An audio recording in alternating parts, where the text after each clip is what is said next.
413 WNBC. This is McCartney and Michael Jackson, who had bones shoved in his nose to make him look like a white man. Hired by WNBC Radio to bring in ratings and advertising revenues, Howard Stern makes his living abusing and attacking anyone and anything. I can tell you that the Jews did not kill Jesus. I wasn't there, but I have a strong suspicion it was two Puerto Rican guys. On a clear night, Stern's show can be heard all along the eastern seaboard, from Canada to Florida. Infectious sores on your face? In 18 months, Stern has captured his target audience, but the ratings tide seems to be turning against him.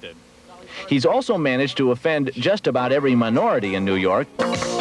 Pretty sad.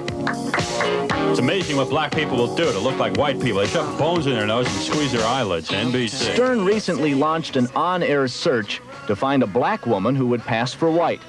He does leering imitations of homosexuals. I had a sexual fantasy about tying Bugs Bunny up with a piece of nylon cord. I swear, I know I'm sick. And talks about his own attempts to breastfeed his infant daughter. Is this new wave radio or the sleaziest game in town? Is what we hear on the air, is that really you or is that the act? Oh, that's me. I think there's two people inside of me. And I'm not saying I'm schizophrenic or anything, but when I get on the air, I just unleash everything I'm feeling. And when I get off the air, it's like I clam up inside. I hold everything in. But what you're hearing on the air is pretty much me. You think that's good or bad for radio? Oh, it's real good. I'm making radio interesting. Some people feel Howard is making radio dangerous. Lance Ringel from the National Gay Task Force is one of them. He was making some remarks about AIDS in a back and forth with this character that made it sound like you could be in the same room with a gay person and catch AIDS. And back in May and June, people were dying as they're dying now. And there was a lot of hysteria that people believed this, that simply being around gay people meant you could catch AIDS. So it was not just unfunny, it was adding to dangerous misperceptions that people had, and that was the last straw. It's not just nameless, faceless targets. Howard will even use his own wife, Allison. What's your wife say to you when you come home at night and you've been saying she's 6 months pregnant and she's begging for sex? She thinks it's terrible because she thinks this is terrible. I said, well, I'm sorry, I can't control what I do when I get on the air. I can't control myself. I really cannot control myself. Howard, if your own wife says that about you, I don't care. How can you expect anybody else to understand you? Because I can't control myself. I'm out of control. I'm like Michael Jackson. I went on the air and I said, if you people, if there was ever a dream I had, my biggest dream was that they would elect me king of the world, and I would solve the crime problem by taking a gun, sticking up to criminals' ears, and blowing their damn brains out. What you would do as soon as a guy was convicted for burglary or rape, he would come into my room, and I would take my gun, and I would shoot him in the ear and watch his brains splatter all over the place.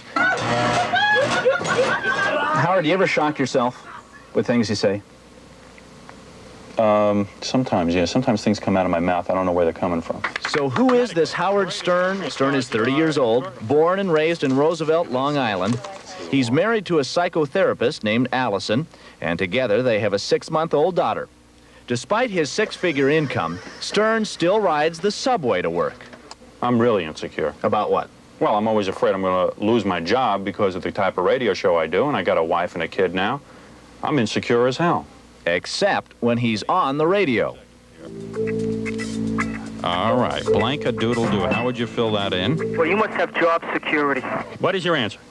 Cock-a-doodle-doo. Cock-a-doodle-doo. All right, that's a good answer. How you doing there, Michael Jackson? I had no women. A doodle-doo. No women, a dude will do. That's very funny. Of course, it's not a match. Every afternoon from 4 to 8, he and his cohorts outrage their way through 4 hours of talk with just enough music to keep management happy. Each week, some 900,000 people tune into Stern.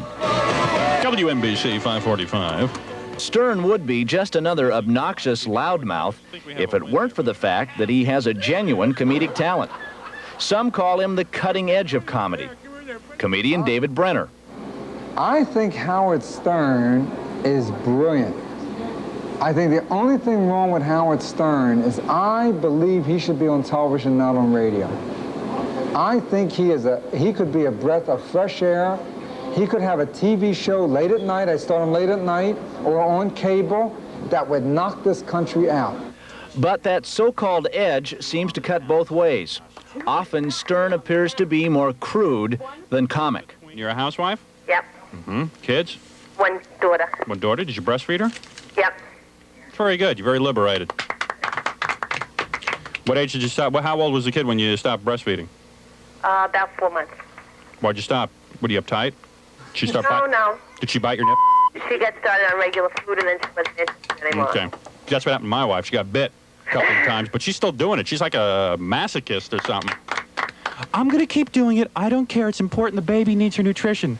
Yeah, but I need you to have two of those things, man, for me to like you cosmetically. I'll let the baby bite them off. Why is it, though, that you feel that you need to use everything? Got to, because it makes the show interesting. I'm into making a show that's really interesting. Howard is #1 with his target audience, men 25 to 54. But since joining the station in August of 1982, Stern has lost over 200,000 listeners and has dropped from first place to fourth place. WNBC General Manager Randall Baumgarten insists he's not worried. In your mind, Howard Stern's successful? Very. But for how long? Howard's WNBC honeymoon seems to be drawing to a close. I am probably on a roll right now that will get me fired within a year or so. I will probably be fired, but I'm willing to accept that. In fact, he's already seeking other employment. Recently, he spent a large part of his program soliciting job offers. Ironically, it was a hard-hitting, decidedly unfriendly piece on CBS's 60 Minutes that set Howard off. WNBC management prevented Howard from defending himself in that piece. Why? Because they're afraid. I'm not afraid of anybody. It was a decision made by NBC radio management. Which would be you? Certainly. Okay, why? That's really not something I can talk about. No, I'm not Jewish. All right, what are you? Protestant. Good. We're going to let you play because the Jews have been getting everything in this country, and now we're going to let the Protestants have their chance. Okay. You see, if you make ethnic groups, as long as you make fun of everybody and you have a good time with it and they know you're not really, you can tell a racist from a guy who's having fun. But you know what? There are racists who listen to you. They're out there, they're saying, go get him, Howard. Well, go get him, Howard. Stupid people. That's who you're playing to, Well, Howard. who cares? Those are the people that you're fostering. That's fine. I mean, whoever wants to listen can listen and interpret it their own way. I just got to do my own thing. Then you have to talk about responsibility. I have no responsibility. The only responsibility I have is to make people happy, have fun on the radio, and make them listen and laugh. That's my responsibility. Because of certain indiscreet remarks by Don Imus and Howard Stern, WNBC Radio apologizes to the following: the National Organization for Women, the New York chapter of Hadassah, Governor Cuomo, the New York... While WNBC management playfully apologizes for Stern in their advertising, they continue to air his program despite his own admission. The truth of the matter is that I have no regrets about anything I say on the air.